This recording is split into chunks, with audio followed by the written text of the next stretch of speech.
Hello, അങ്ങനെ നീണ്ട നാളത്തെ ഇടവേളയ്ക്ക് ശേഷം ഞാൻ തിരിച്ചു വന്നിരിക്കുകയാണ്. ഇത് എത്രാമത്തെ കമ്പാക്കാന്ന് എന്നോട് ചോദിക്കരുത്, എനിക്കറിയത്തില്ല. പണിയായുധങ്ങളൊക്കെ മാറാല പിടിച്ചൊരു മൂലക്കിരിക്കായിരുന്നു, അതൊക്കെ ഒന്ന് കൂടി തട്ടിയെടുത്തു. ഇതിനി പ്രത്യേക ഇൻട്രൊഡക്ഷൻ്റെ ആവശ്യമൊന്നുമില്ലല്ലോ. ഇതാണ് പൈപ്പ് ക്ലീനർ. നമുക്ക് ഇന്ന് ഈ ക്രാഫ്റ്റ് ഇത് വെച്ച് ചെയ്യാം. ഇതിങ്ങനെ രണ്ടാക്കി ഒന്ന് ഫോൾഡ് ചെയ്യുക, പിന്നെയും ഒന്നുകൂടി ഫോൾഡ് ചെയ്തതിന് ശേഷം അതിൻ്റെ സെൻറ്ററിൽ കൂടി വേറൊരു പൈപ്പ് ക്ലീനർ ഇട്ടിട്ട് നല്ലോണം ഒന്ന് ടൈറ്റ് ചെയ്യുക. ദെൻ അതിനെ രണ്ട് വശത്തേക്കും കൂടി ഫോൾഡ് ചെയ്ത് കഴിഞ്ഞ് കഴിയുമ്പോൾ നമുക്കൊരു പെറ്റലിൻ്റെ ഷേപ്പിൽ കിട്ടും.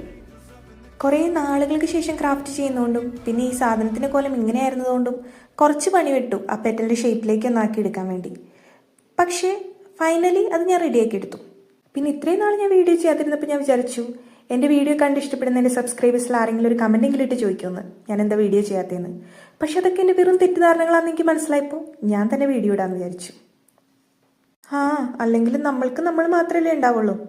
അതൊക്കെ പോട്ടെ, ഈ 6 പെറ്റൽസ് ഉണ്ടാക്കിയതിന് ശേഷം നമുക്ക് 2 ലീവ്സും കൂടി ഉണ്ടാക്കിയെടുക്കണം.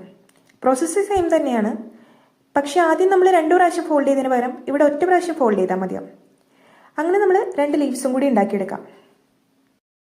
പിന്നെ ഈ വീഡിയോ കണ്ട് നിങ്ങൾക്ക് ഇഷ്ടപ്പെടുകയാണെങ്കിൽ ഒന്ന് ലൈക്ക് ചെയ്യുക, സബ്സ്ക്രൈബ് ചെയ്യുക, ആൻഡ് ഒന്ന് കമൻറ്റ് ചെയ്യുക എൻ്റെ വീഡിയോ നിങ്ങൾ മിസ് ചെയ്തോന്ന്. നിങ്ങളാരും മിസ് ചെയ്തിട്ടില്ലെന്നൊക്കെ എനിക്കറിയാം, എന്നാലും എന്നെ പറ്റിക്കാനെങ്കിലും നിങ്ങൾക്ക് അങ്ങനെയൊക്കെ ഒന്ന് പറയാമല്ലോ.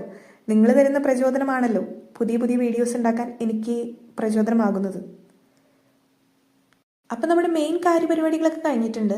ലീവ്സും പെറ്റൽസൊക്കെ ഉണ്ടാക്കി അതിനുശേഷം ഒരു വുഡൻ സ്റ്റിക്ക് എടുത്തിട്ട് ഇതേപോലെ നമ്മുടെ ഉണ്ടാക്കി വെച്ചിരിക്കുന്ന പെറ്റൽസൊക്കെ ഒന്ന് ഫ്ലവറിൻ്റെ ഷേപ്പിൽ അറേഞ്ച് ചെയ്ത് കൊടുക്കാം.